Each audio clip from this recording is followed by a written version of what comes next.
Good afternoon and welcome to the Hampton Leftists Live. This is JB, also known as JB Font. I am here with Jason. We are talking about a couple of different subjects today, and I think it's going to be pretty interesting. We're going to touch into medical marijuana, and we're also going to touch into the gaming community. Jason, how's it going today? It's going all right. Okay. Because of technical difficulties, Jason is unable to be physically on camera, but you can still hear him. And so this is wonderful. Even if you're trying to listen to a podcast or something like that, this is great for if you're in your car or whatever. So Jason, one of the things that you wanted to talk about, then you reached out, was about the community, about medical marijuana. And so I know that a lot of states right now are opening it up to more recreational. What is your thoughts on the recreational side of it opening up, and what was it exactly that you were trying to bring up as far as the decriminalization, of marijuana? I mean, it's been a long battle to get to where we are now, and I think it's great that a lot of states are going that route. It's frustrating to see the way that it has come about, even though, like, a lot of people in those activist communities, we kind of saw it coming, that it would be, capitalized on, and would only ever really happen when it became profitable, right? I'm really glad to see that it's being decriminalized. Same with psychedelics too, like within places like Oregon. Like, I mean, frankly, I think that we shouldn't be criminalizing any substance. Like, prohibition always has negative consequences. The whole prohibition thing. Actually, I was talking to, I think it was my second episode with Chris Richards, and we were talking about the history of the drug war, and we were speaking about how a lot of these drugs that people considered prolific, a lot of them were legal back then. Like, you can get, I think it was, you can get heroin over the counter. So yeah. I mean, a prime example is Coca-Cola. Like, it's named because they literally used to have cocaine in it. Yeah. And cocaine in general was like used as like it was used for a lot of things. Like, it was, I can't remember. I'd have to look it up, but I'm fairly certain it used to be in like things for babies to like soothe your child. Like, cocaine. That's a wild one. They actually, he brought that up, that there was a particular ad that was brought up of how to calm your kids down. Was it using cocaine? I forgot exactly. I think it was like rubbing it on their gums. Yes, it was like for teething babies. Yes. Okay, I saw that same. And there was a time, I don't remember exactly when this ended, but there was a point where if you had a certain amount of land in the US, it was mandatory that you grow hemp. Really? That is interesting. Yes. I did not know that. I should have prepared some notes for this better. I'm just kind of going on memory here. But it used to be that if you had a certain amount of land, a certain percentage of it, and it wasn't like cannabis. It wasn't the same as like cultivating cannabis. It was more for like industrial usages. But one of the and this might not. This is just something that I remember growing up. Part of the criminalization of marijuana allegedly was because of its overlap with hemp and its industrial usages, and therefore being a competitor to the cotton industry. I see. So it was kind of like a twofold purpose. So, and obviously, I was just saying, obviously, of course, like the racist characterization, the name marijuana was used to like associate it with Mexico, Mexicans, and the demonization of people of color, like in general. But So it basically had a twofold purpose in the criminalization of it.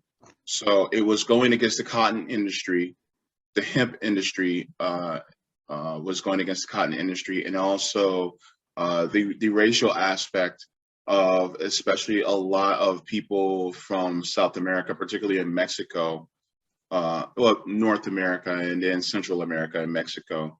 Yeah, as a way to capitalize on like the xenophobic tendencies of people of the time. And then one of the other things that I wanted to talk about too was that the rapid militarization of like modern police forces also played a part in like the cannabis industry and the drug war. CAMP, have you heard of CAMP? The Campaign Against Marijuana Plantations? No, I never heard of that one. Oh boy. So this is something I have some personal experience with, growing up in an area that was prolific with like, rural, like in the woods, marijuana growing operations. So camp was in the 90s. It was at the time, and maybe still to this day, it was the largest interagency law enforcement operation in the United States. So everyone from the FBI to local police agencies, the DEA, all coordinating to try to root out these like guerrilla cannabis farms. And one thing that I was taught at a very young age was to, and this is funny because it's also kind of like a weird right-wing trope, but more for like the ATF and other reasons, but the black helicopters. Watch out for the black helicopters, because where I grew up, they would fly like what were they, Blackhawks. They would fly military helicopters over mountainous areas looking for these marijuana grows.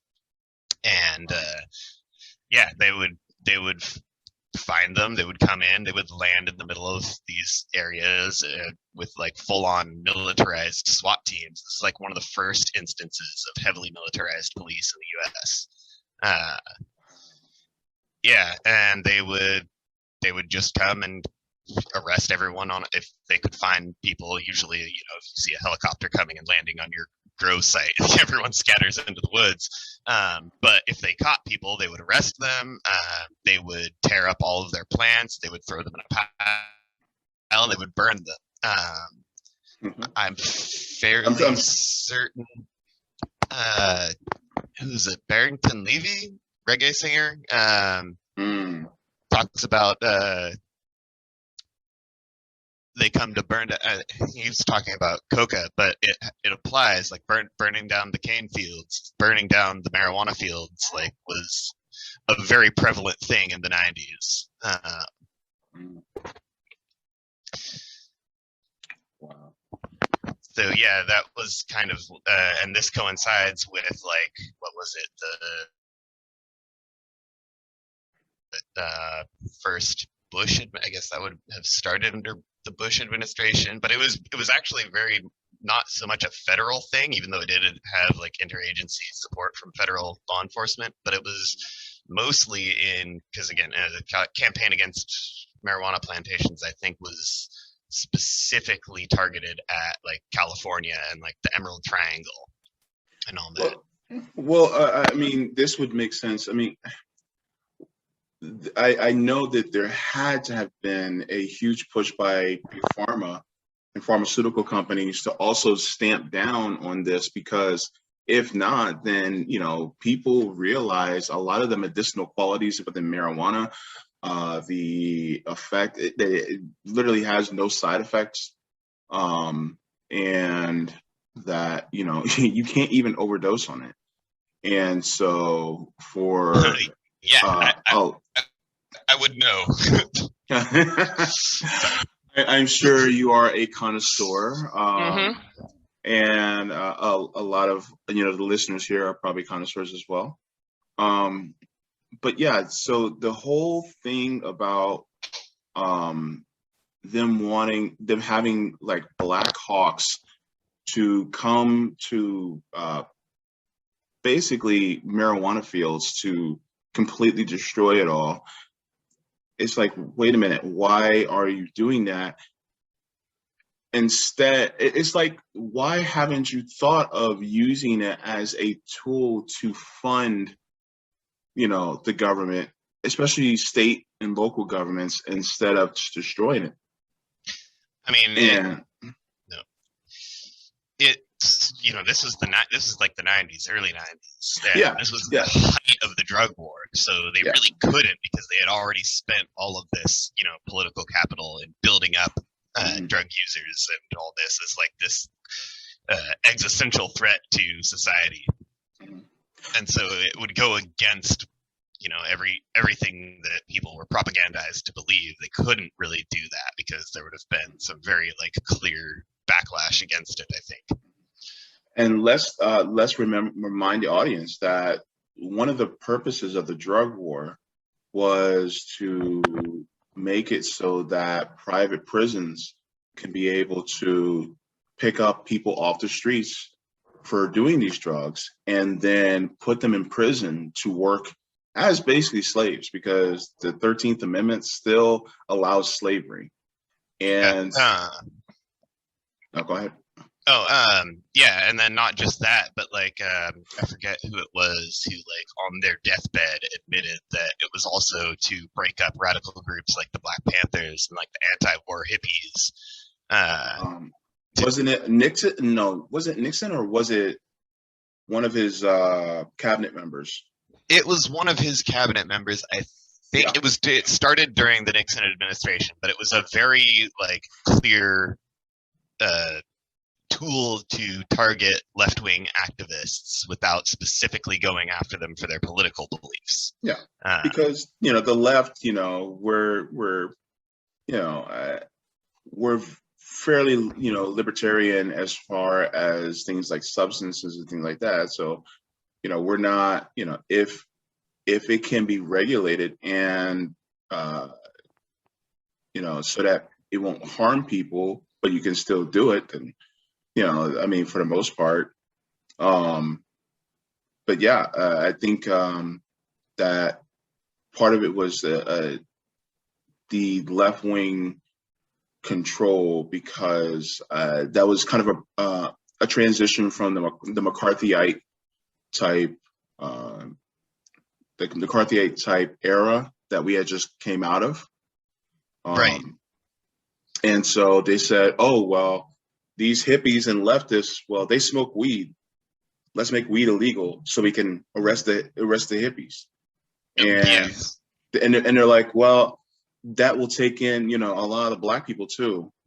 Well, yeah. And then also, to fund our wars abroad, we're actually going to take cocaine, put it inside their neighborhoods, and then sell them the cocaine and use the sales from the cocaine to fund the wars, to extract resources in other poor brown and Black countries. Yeah, the whole Iran-Contra. Yeah, the Iran-Contra. I actually wrote an essay on the Iran-Contra in college before I dropped out. But that was like one of my highest graded papers was about. Wow. Yeah. So yeah, I've kind of always been on the trajectory to land somewhere far on the left politically, even though like definitely had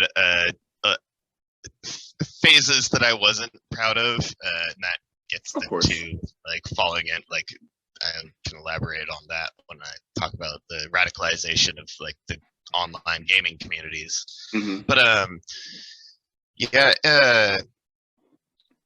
one of the saddest parts about the victories that we have gained with the legalization and decriminalization is, of course, the people who are still in prison for things that may be legal where they were imprisoned now. Exactly. Yeah. And the people who lost, for a specific, I once had the FBI come to my door when I was a child. Yeah, I don't remember much about it, but I do know that a family friend basically had that, like we said, the black helicopters. They found their plantation and they came and they arrested people, and some of them fled, and couple, a husband and wife, actually fled the country and they couldn't do it together because of, for obvious reasons. And one of them, I think, made it back into the States over a decade later, and the other killed himself on the run. Yeah. And so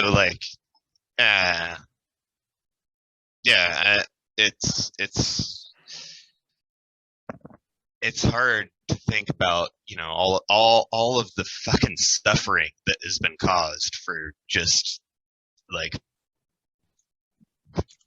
the purposes of combating some left-wing boogeyman for pure profits, for private prisons. Ultimately, it's about oppression, power, and control. Yes, I mean, exactly. That's really what when you get right down to the nitty gritty of it, that's really what it's about.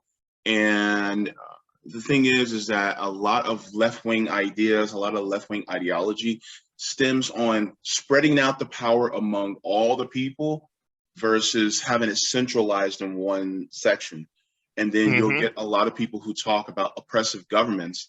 The funny thing is that they don't realize that the United States also has an oppressive government, because our government is really ran by corporations and by oligarchs and by the rich and wealthy. So it's the three military contractors in a trench coat. Basically, yeah. And that brings to mind, the current situation in Cuba, right? And the social media, huge AstroTurf campaign against Cuba and its repressive authoritarian governments. Cuba just voted on a new constitution in 2019. They voted on a new 90% of their population it's a country of 11 million people. 90% of their population voted in favor of their new constitution, and there's maybe a couple thousand people demonstrating against the government, which is and then you have people, fucking Joe Biden recently went out and put out that whole statement about, Cuba's repressive, and it's very obvious to anybody that is. And that's the crazy part, because here in the United States, you don't hear these two words put together, Cuba and elections. You don't hear it put together. But the thing is that they held an election. 2019, they actually voted on a new constitution, and they had a 90% participation rate among voters in Cuba. How much is our participation rate here in the United States? What, 30% maybe among voters? And when is the last time that we voted on our constitution? We don't vote on our constitution. We have never. No, it's never. Do you know how much I want to? Do you know how much I want to ratify the 13th Amendment and then take that one part out that allows slavery? I just want to take that one little part out. Everything else is good, but that one little part I just want to take out. You know? I'm actually right now. I'm about halfway through Du Bois' Black Reconstruction, and that is just it's dense. It's like a 700-page book, but one thing that's very clear reading that is just how little has changed from even the immediate post-Civil War period. It's just at every step of the way, every bit of progress was recuperated into the same system of oppression that existed before. Yeah. That's where the private prisons figure in. It's like, well, we can't have slaves anymore, but we can have prisons. And if we throw enough people in prison, then we still have slaves. Yeah. Yeah. It was a way to get around slavery. So, you know, I mean, not even that, but just like one of the chapters that I was recently reading, it was like about how they basically immediately following like the emancipation and the end of the Civil War, a lot of states simply took the word, they rewrote their laws because they had to. They took the word slave and just replaced it with the word Negro. And that was it. It was the same laws. And it's not surprising, but just bleak. Yeah, it's basically a tweak around the edge, which is something that we leftists are completely against because we've been doing tweaks around the edges for our entire lives and nothing has changed. You know, I'm happy that we have a lot more legalization here in the United States. But it still stinks that you have some who cling to this outdated and inaccurate notion that it is a gateway drug. You know, it's funny. I was listening to, I forgot the doctor's name. Oh my gosh, I feel so bad. But he was on Crystal Kyle and Friends, and he was actually speaking about drug legalization. And he said most people who actually do these quote unquote hard drugs are not addicted. They actually live functional lives. It's just a small number of them are addicted. And this whole notion that, you know, people are just all addicted to drugs and they just do them as soon as you get, you know, use them and you're hooked. Of course, should they be regulated and taxed and things like that? I agree. But at the same time, people should be able to make their own personal decisions, you know, body autonomy, things like that. Absolutely. And of course, I'm not going to let some, you know, 13, 14-year-old go into a CVS and buy, you know, some MDMA, you know, just to get trippy. No, it's like you have to be at least 21 years old, just like you do with alcohol, and you have to present it. And you know how when you're at the store and they have like electronics, but they're locked on the wall. Yeah. I would have it just like that. Just like, okay, so you can pick what you need, because some of these things are actually good for, like, for instance, psychedelics are actually good for like a brain reset, and they actually help with depression. Yeah, no, it's really promising that places like Oregon, I think it was, that recently legalized psilocybin, and like that's, again, I'm for absolute decriminalization of it. Everything, pretty much. I think that even like even like meth is a common one. Well, what about meth? Well, meth only became a thing because it was, you know, like the bootleg version of speed. Like, I remember growing up that some of my friends' parents who were like in medical fields, like, they recreationally did amphetamines, like, oh yeah, oh god, yeah, doctors who have access to that shit, they're doing it. Doctors were doing speed. Wow. Oh hell yeah. But again, it wasn't meth. It wasn't, they were not like smoking crystal meth. They were taking like lab created. The overall point is that criminalization breeds these, you know,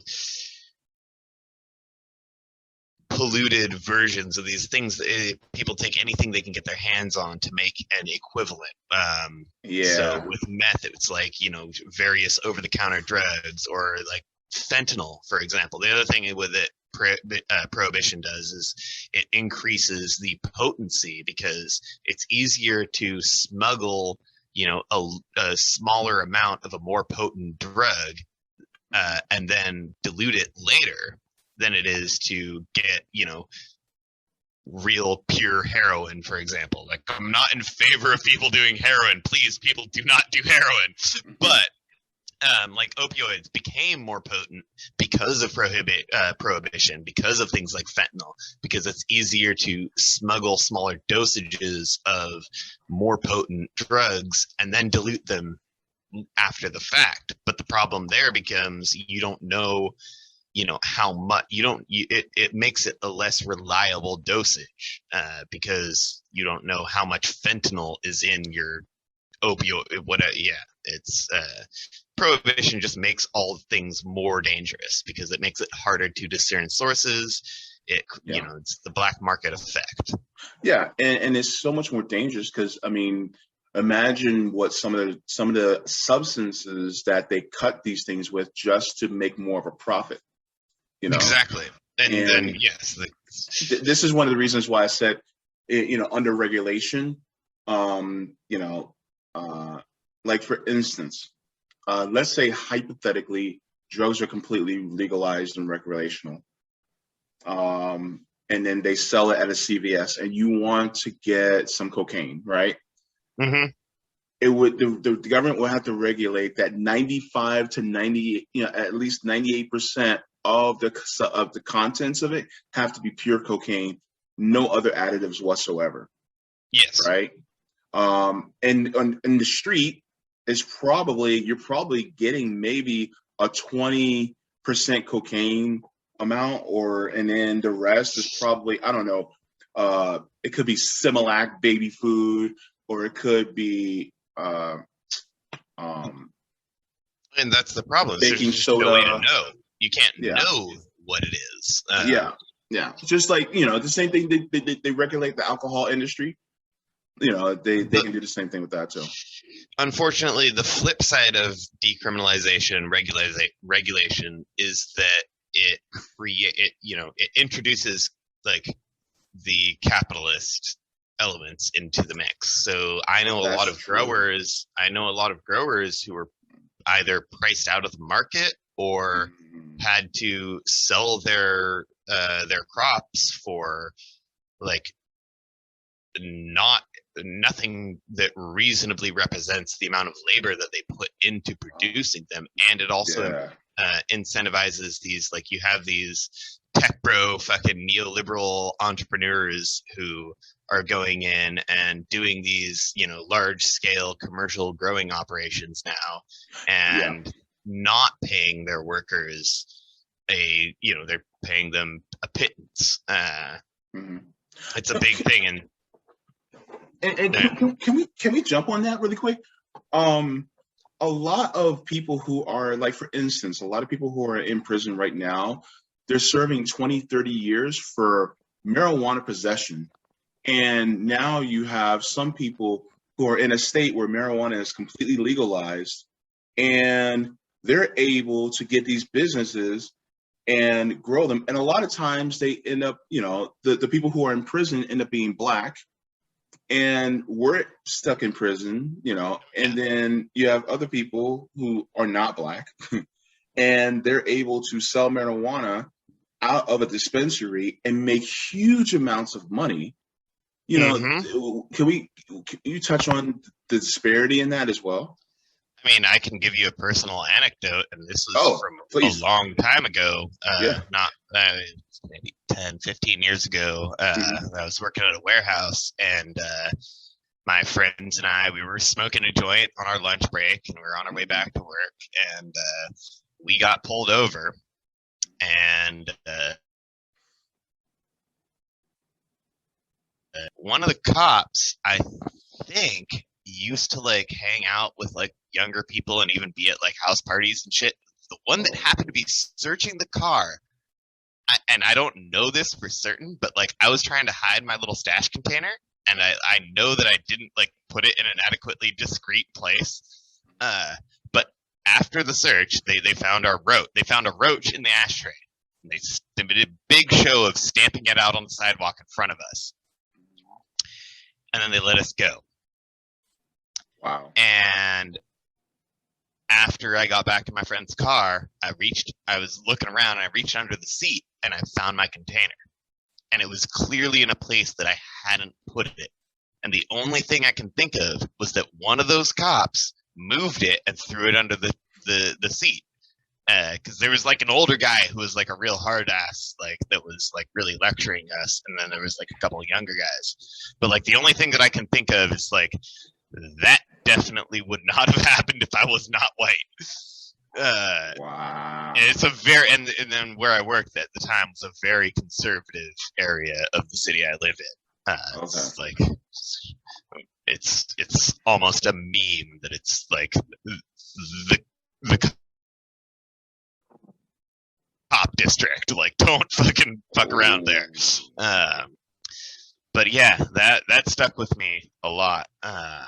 And then we made it back to our warehouse, and you know, none of us even really got in trouble, even though like some of our, like I think one of my managers actually saw us sitting on the curb getting searched by the cops, and we were fine. But again, all of us are white, so yeah. Got it. Yeah. Wow. Well, thank you for that sharing that story. Yeah, that it just goes to show that, you know, all I did, and I told the story before. I was at a convenience store on my way going to work, and as I'm standing there, and you know, I was still in the closet at the time, so nobody knew I was gay, and so.